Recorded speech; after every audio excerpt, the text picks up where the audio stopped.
Hello students, welcome to unique classes of right way. आज बच्चे हम लोग स्टार्ट करने जा रहे हैं क्वाट्रिक्स में चैप्टर 2 का class number 2।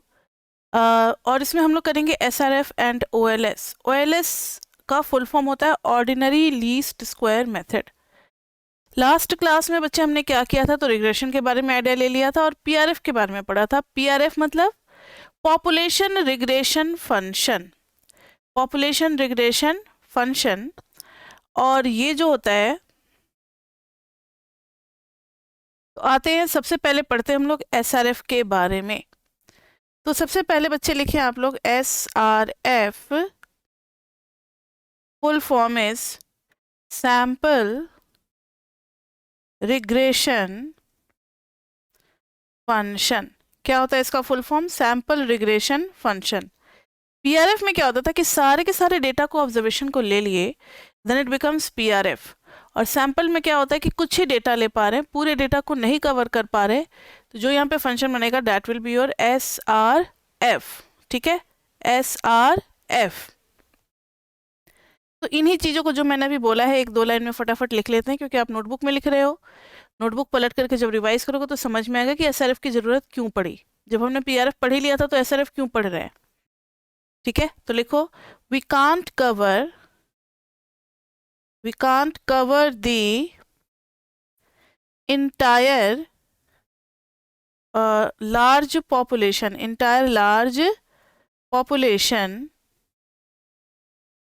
so we take samples,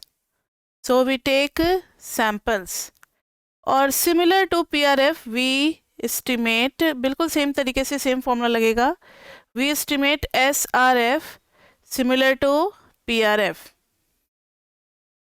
similar to PRF. बस थोड़े थोड़े नोटेशन में फर्क आ जाएंगे। वहां पे बीटा 1 बीटा 2 था, यहाँ पे स्मॉल b1 और स्मॉल b2 आ जाएगा। ठीक है, तो एसआरएफ अप्रोक्सीमेट करता है किसकी तरफ? पीआरएफ की तरफ। तो SRF is approximation of PRF. SRF is approximation of PRF. अब इसमें क्या होता है कि हम रैंडमली सैंपल सिलेक्ट करते हैं, और सैंपल कितने तरीके से लिया जा सकता है ये आप पढ़ चुके हो स्टैट्स में, फर्स्ट चैप्टर में, टाइप्स ऑफ सैम्पलिंग में। लेकिन यहाँ पर रैंडम सैम्पलिंग की बात हो रही है, रैंडम सैंपल ही हम लोग ले रहे हैं। तो वी रैंडमली सेलेक्ट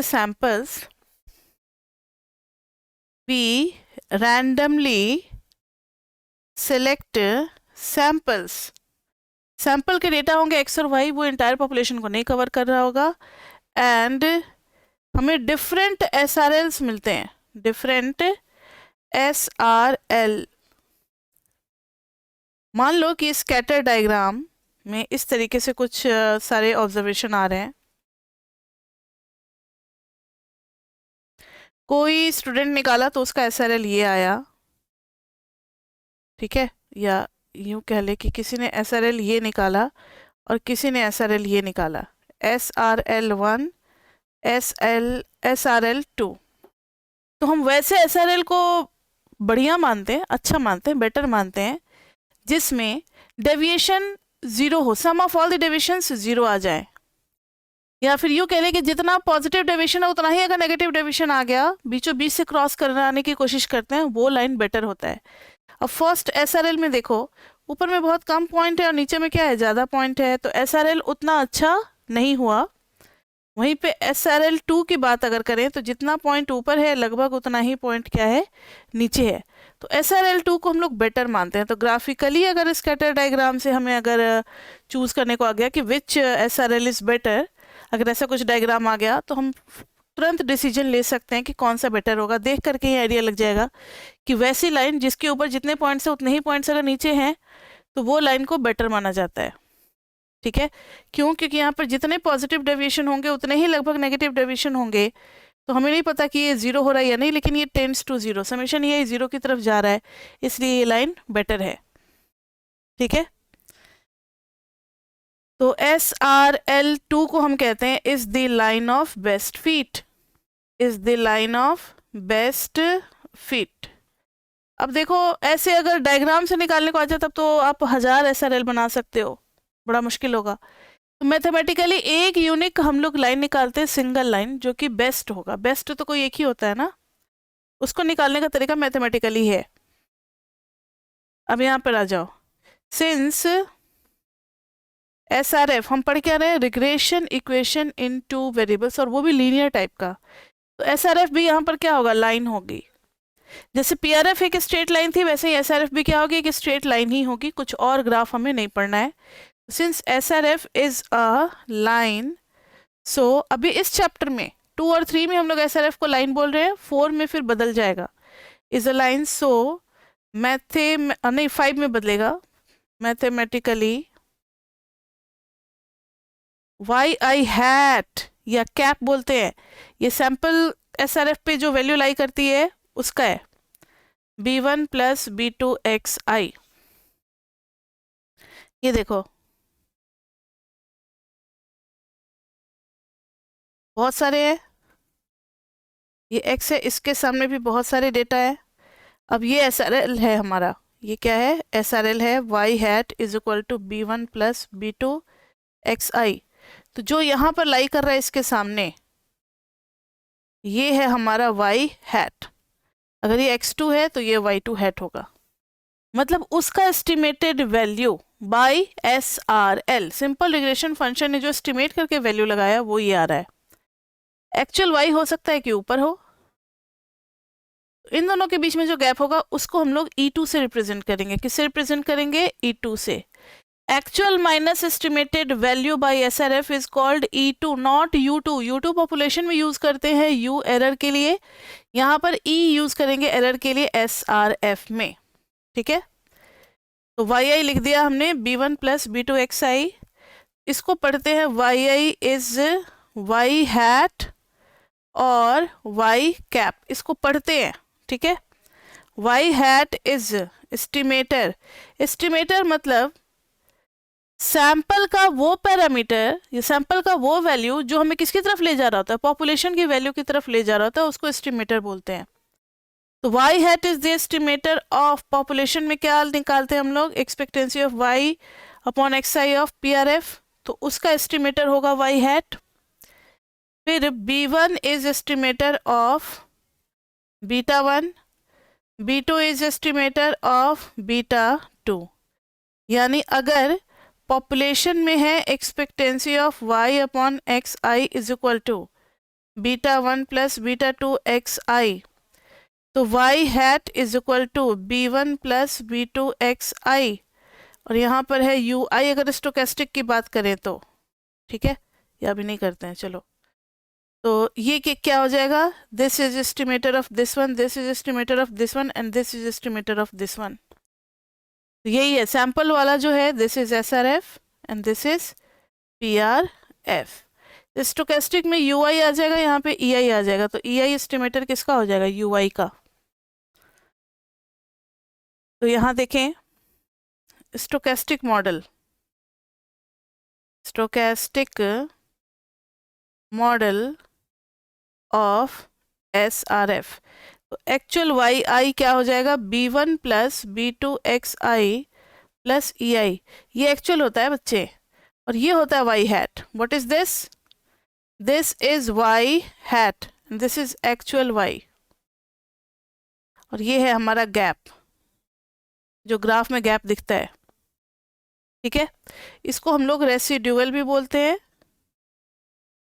और एरर टर्म भी बोलते हैं। क्या बोलते हैं, रेसिड्यूअल और एरर टर्म।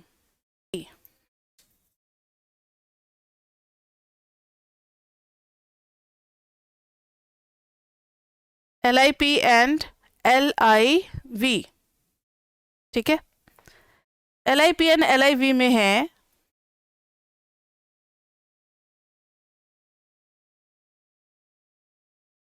LIP और LIV में है, एग्जाम्पल के तौर पे अगर मैंने ले लिया expectancy of Y is equal to beta 1 plus beta 2 XI square,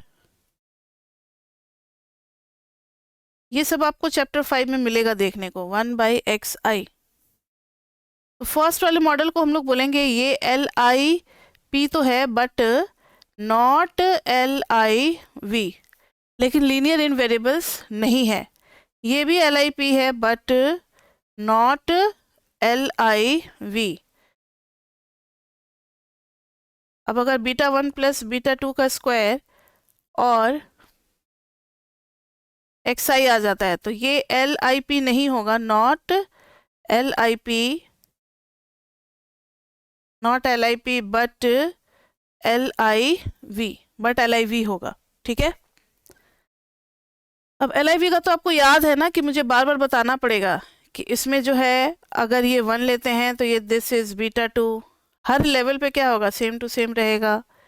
और जो LIV नहीं होगा उसमें देखो ना, β2 यहाँ पर β2, तो LIV के साथ नॉट LIV। ये होता है कि स्लोप इज कांस्टेंट, ये आपको याद रखना है, स्लोप इज कांस्टेंट। और यहाँ पे slope is variable, slope is variable. ठीक है, अब आगे देखते हैं बच्चे हम लोग multiple linear regression model. Multiple linear regression model, multiple linear regression model, इसमें बच्चे expectancy of y is equal to β1 plus β2 x2i plus β3 x3i plus β4 x4i ऐसे आ सकता है। मल्टीपल का मतलब हो गया many variables are affecting y। Now अगर एक्सपेक्टेंसी ऑफ y लिखना होगा तो हम लोग किस तरीके से लिखेंगे, ये सब चैप्टर 4 में पढ़ेंगे हम लोग डिटेल में, अभी बस इंट्रोडक्शन है। तो expectancy of y is equal to क्या लिखेंगे हम लोग, expectancy of y when x2i x3i का कंडीशन लिखेंगे, x4i का कंडीशन लिखेंगे, तीनों कंडीशन एक ही साथ लिखा जाएगा। ठीक है, तो ऐसे बहुत सारे वेरिएबल पे डिपेंड कर सकता है, इसके बारे में डिटेल में हम लोग चैप्टर 4 में पढ़ेंगे। अगर स्टोकेस्टिक होगा तो यहाँ पे UI लग जाएगा। ठीक है, तो अब हम लोग पढ़ने चल रहे OLS, एस्टिमेशन ऑफ पैरामीटर्स,